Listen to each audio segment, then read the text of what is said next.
Anatomía de la crisis.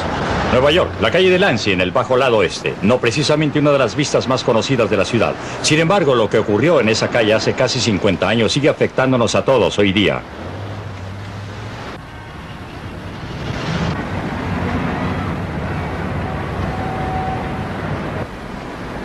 Wall Street. La mayoría sabemos lo que pasó aquí hace 50 años.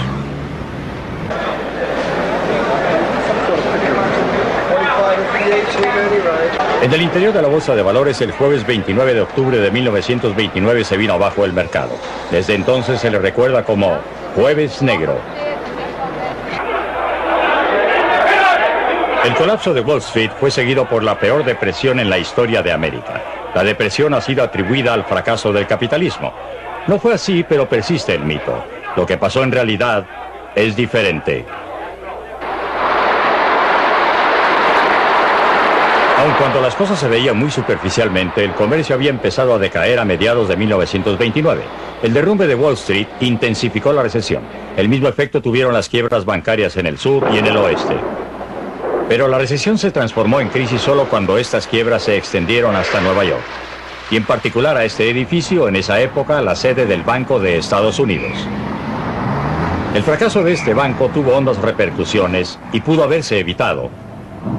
Fue en cierto modo un accidente histórico el que precisamente este banco jugara el rol que jugó. ¿Por qué fracasó? Era un banco perfectamente sólido. Bancos con situaciones financieras peores que las de él habían tenido dificultades y se habían salvado con la cooperación de otros bancos. La razón por la que se salvó tiene que ver con su carácter relativamente político. Primero su nombre, Banco de Estados Unidos. Un nombre que hacía creer a los inmigrantes que era un banco oficial del gobierno, cuando en realidad era un banco simplemente comercial. En segundo lugar, sus dueños, judíos. Tanto su nombre como la naturaleza de sus dueños, que atraían a un número tan grande de depositantes de entre los muchos hombres de negocios judíos de la ciudad de Nueva York. También tuvo como consecuencia el alienar a otros banqueros a los que no les gustaban ni las ventajas que le daba el nombre ni la naturaleza de sus dueños. Como resultado, los demás bancos estaban dispuestos a circular rumores que ayudaron a crear un ambiente que llevó a retiros masivos, poniendo al banco en dificultades. Frente a estas dificultades del banco, los otros bancos no prestaron su acostumbrada ayuda para salvarlo. A solo unas cuadras está el Banco Federal de la Reserva de Nueva York. Era aquí donde se podía haber salvado el Banco de Estados Unidos. Se había establecido el sistema de Reserva Federal hacía 17 años, precisamente para prevenir las peores consecuencias de los fracasos bancarios. El Banco Federal de la Reserva de Nueva York, cuyos directores hoy día se reúnen en esta sala, ideó un plan conjuntamente con la Superintendencia de Bancos para el Estado de Nueva York para salvar al Banco de Estados Unidos. Su plan requería la fusión del Banco de Estados Unidos con varios otros bancos, como también un fondo en garantía suscrito por otros banqueros para asegurarle a los depositantes que el activo del Banco de los Estados Unidos estaba a salvo y seguro. El Banco de Reserva citó reunión tras reunión para poner en operación el plan. En un momento había acuerdos y en otros no. Finalmente, en una reunión que duró toda la noche el 10 de diciembre de 1930, los demás banqueros, y muy en especial J. Pierpont Morgan, rehusaron suscribir el fondo de garantía y el plan se fue al agua. Al día siguiente, el Banco de Estados Unidos cerró sus puertas para no abrirlas nunca más. Para sus depositantes que veían congelados sus ahorros y arruinados sus negocios, el cierre fue trágico. Pero cuando finalmente se liquidó el banco, en los peores años de la depresión, devolvió 92,5 centavos por dólar. De haber cooperado los otros bancos, nadie habría perdido un céntimo.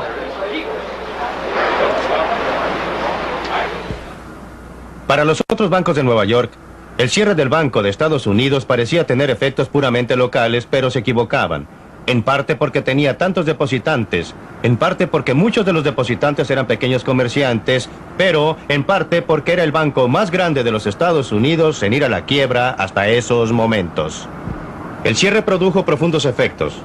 Depositantes de todo el país se asustaron por la seguridad de sus fondos y corrieron a retirarlos. Hubo retiros masivos y quiebras por montones.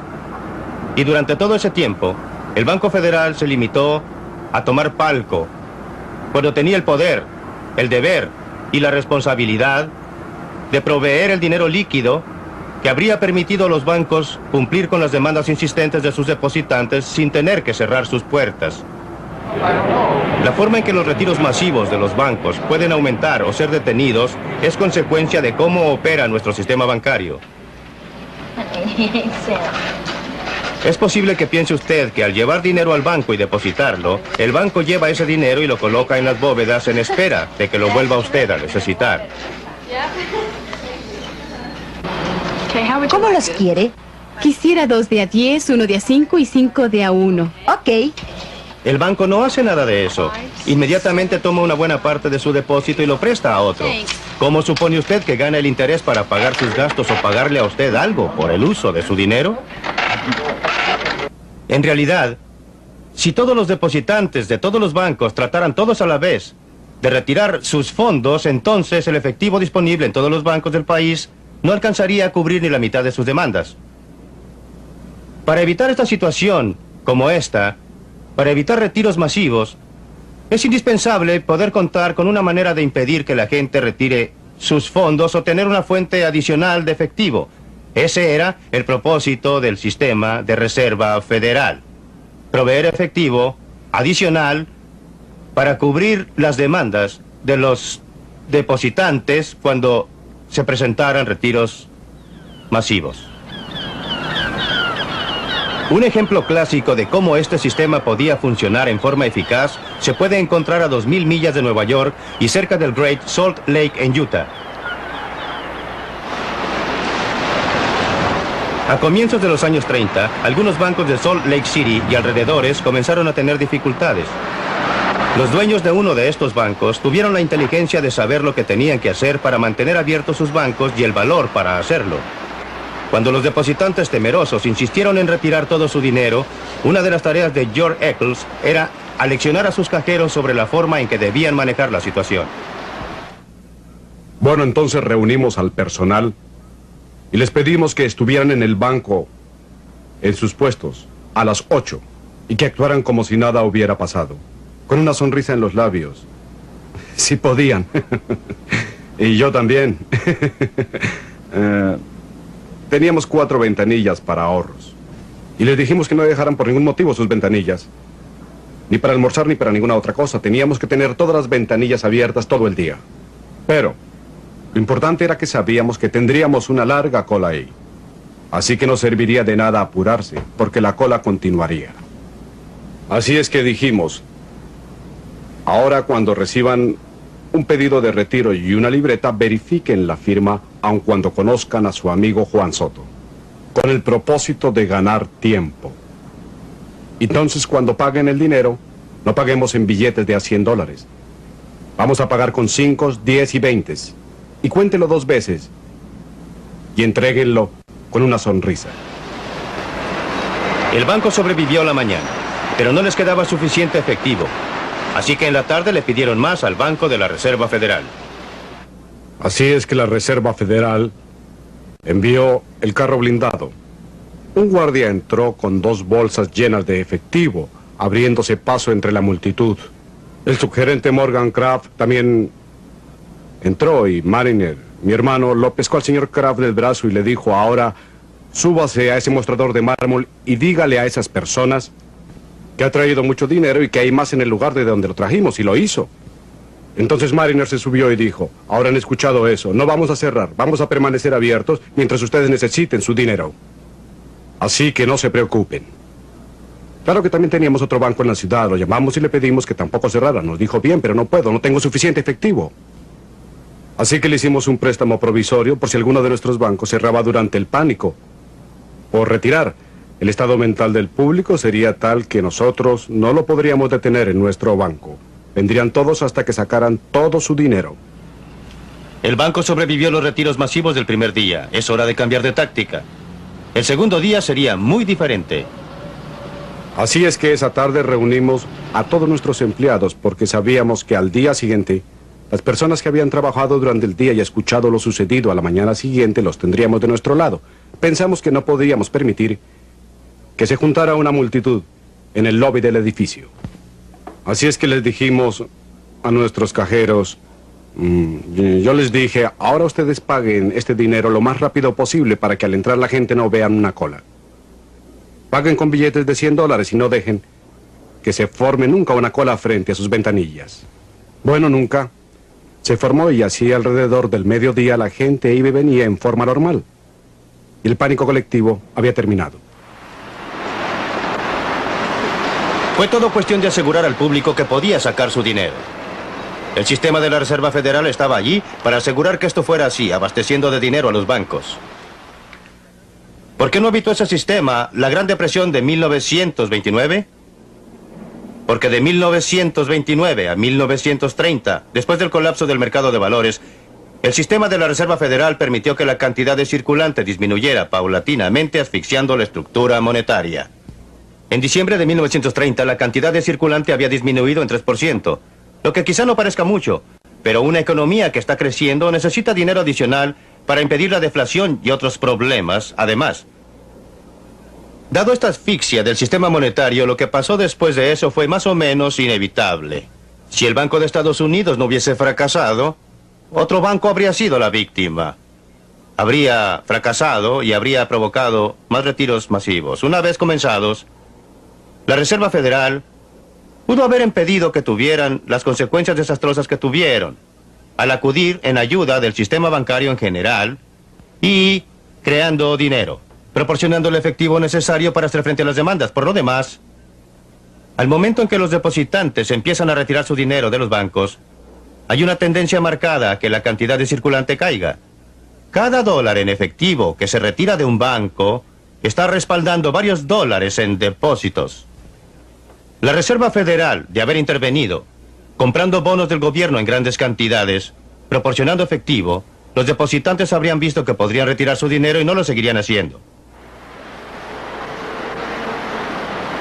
Curiosamente, los del Banco de Reserva de Nueva York sabían que esta política era la correcta. Nadie la había propiciado con más énfasis que Benjamin Strong, el primer jefe del banco. En forma trágica para América, murió 2 años antes de la verdadera crisis. Con la muerte de Benjamin Strong, un hombre realmente extraordinario, que no solo dirigió el Banco de Nueva York, pero que fue la figura clave de todo el sistema federal de reserva, comenzó una batalla por el poder entre Nueva York, los otros bancos y el directorio en Washington. Perdió Nueva York. Los otros bancos y aún más el directorio en Washington ganaron. Fue un evento que pasó desapercibido, pero fue el primer paso de ese movimiento masivo de poder hacia Washington que ha dominado nuestras vidas desde entonces. Hoy, este edificio alberga el Departamento del Tesoro de los Estados Unidos. Pero en esa época, el directorio de la Reserva Federal también tenía sus oficinas modestas en algún lugar del mismo edificio.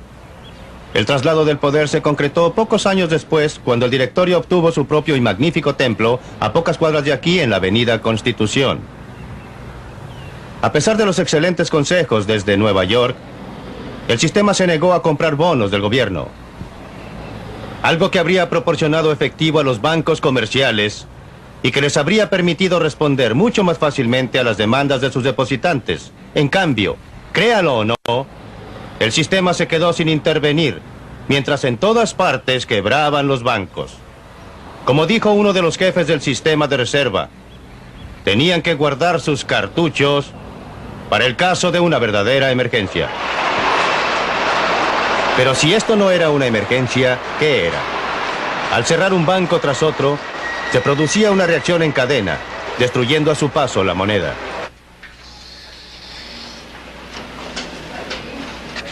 Es un proceso que aún hoy pocos banqueros entienden.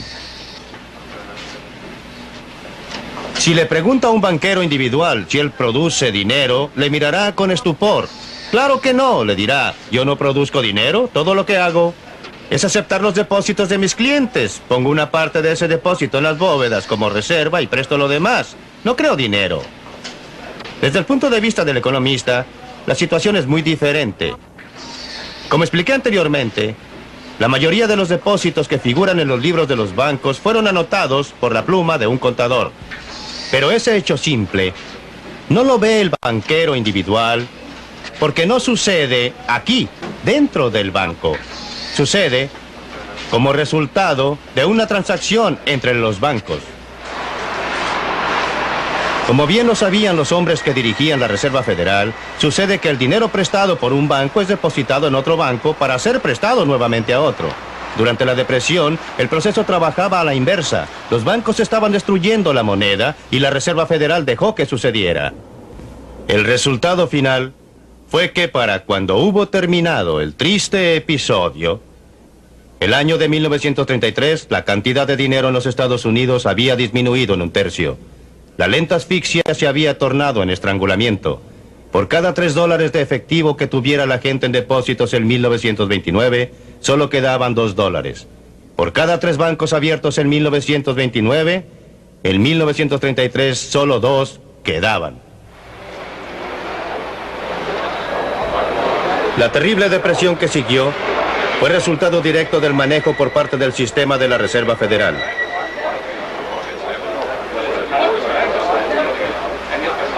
Sus políticas monetarias apagaron cualquier esperanza de una recuperación económica.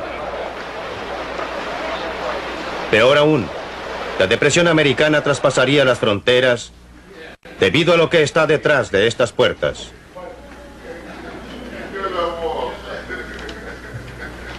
Esta es la bóveda del Banco de la Reserva Federal de Nueva York. Adentro está la mayor acumulación de oro en el mundo.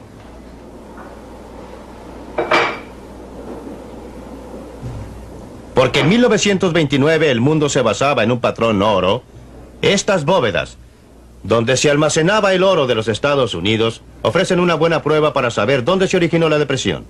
De haber empezado la depresión en Europa o en otro lugar del mundo, los Estados Unidos habrían perdido oro. Habría salido del país más oro del que entraba. Si por el contrario, la depresión empezaba en los Estados Unidos, sucedería lo contrario. Habría entrado más oro desde el exterior al sentirse allí los efectos de nuestra depresión. En realidad, eso es exactamente lo que ocurrió. Cuando el sistema monetario internacional se basaba en el oro, las reglas del juego eran estas. El oro en los Estados Unidos debía determinar la cantidad de dinero emitido por la Reserva Federal. A su vez, la cantidad que emitía la Reserva Federal determinaba la cantidad de dinero emitida por los bancos comerciales, que a su vez determinaba la cantidad de dinero que los individuos, comercio e industria podían obtener de los bancos.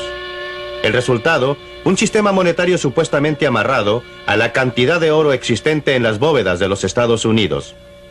Pero en 1930, la Reserva Federal no jugaba de acuerdo a las reglas.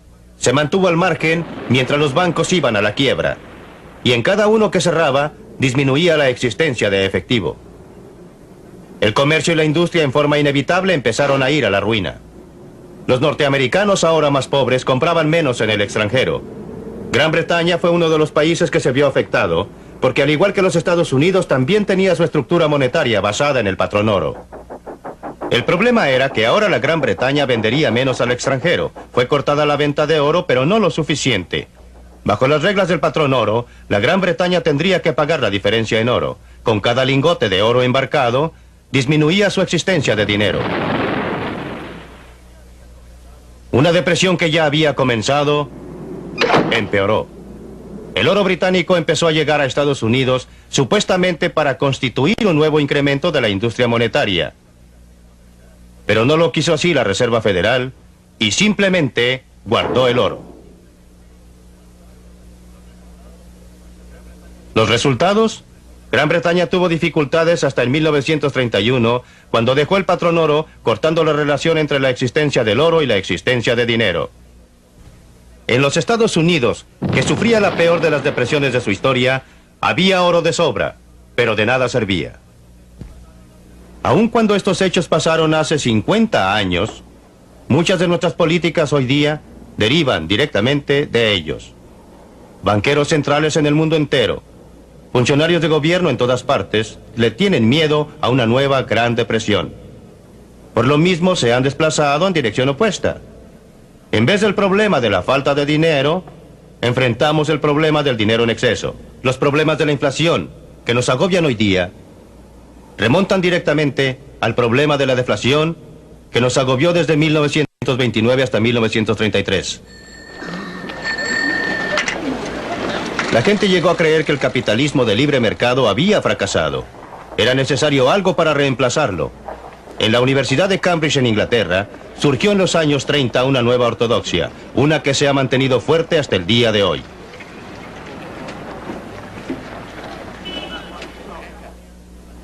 Debe su influencia al cerebro brillante de un hombre, John Maynard Keynes, quien fue sin duda uno de los economistas más grandes de todos los tiempos. Al igual que otros economistas de su generación, vio en la Gran Depresión una paradoja y un desafío. Era una paradoja porque parecía contradecir algunos de los principios fundamentales que los economistas daban por sentado. Keynes encaró el reto, construyendo hipótesis complejas y sofisticadas que no solo explicaban lo que estaba sucediendo, pero que ofrecían una solución, una manera de terminar con la depresión y evitar episodios similares en el futuro. La médula de su teoría era que no importaba lo que sucediera la cantidad de dinero, lo que realmente importaba era la categoría precisa del gasto. En jerga de economistas quería decir gasto autónomo.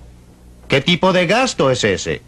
Podría ser en inversión de empresas, en construcción de fábricas, en ampliar el número de máquinas, en aumentar inventarios. Podrían ser gastos de particulares en construcción de casas. O más importante aún, gastos a déficit presupuestarios del gobierno. Si el gasto de particulares, con el propósito de invertir en la construcción de casas, no bastaba para mantener un empleo completo, entonces el gobierno podría entrar, gastar algo y suplir la diferencia. Fue así como nació la teoría del cebado. Esta teoría fue una bendición para los políticos que habían buscado cualquier pretexto. A lo largo de los años, los políticos han estado muy prontos a gastar. Siempre que no tuvieran que gravar a los ciudadanos con contribuciones, y aquí se presentaba una teoría científica con el más solvente apoyo que justificaba lo que todo el tiempo habían querido hacer.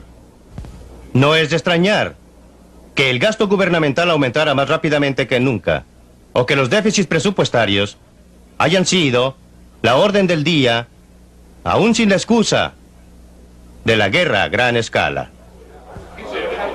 En los Estados Unidos, la nueva administración Roosevelt hizo suyo el enfoque keynesiano. Autorizó gastos masivos para proyectos del gobierno.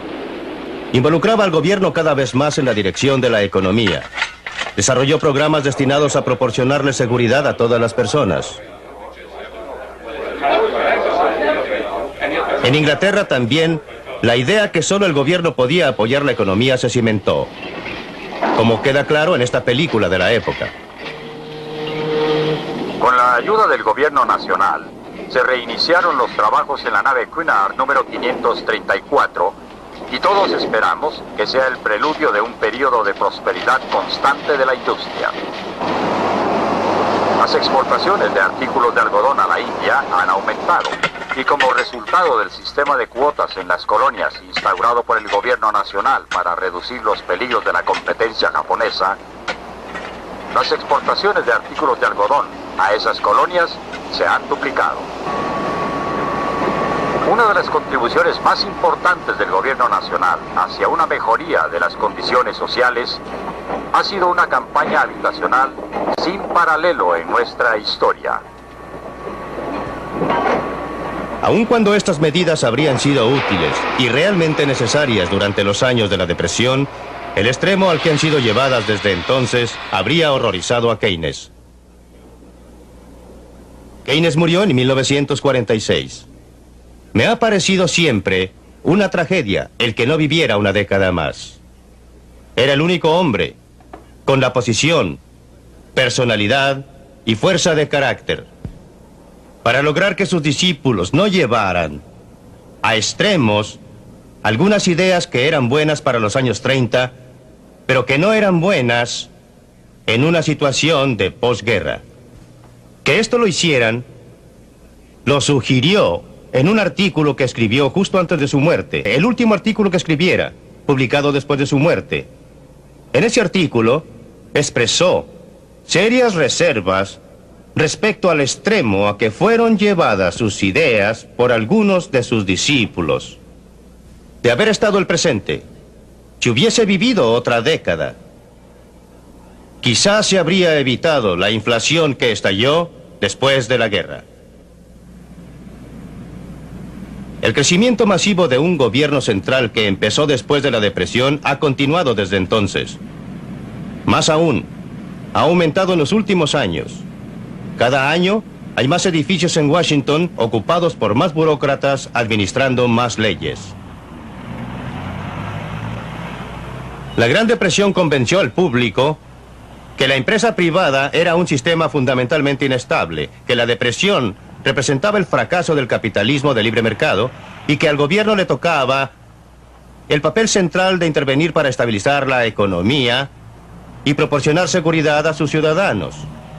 La aceptación general de esta opinión motivó el enorme crecimiento del poder del gobierno que se sucedió en las décadas que siguieron y que sucede aún.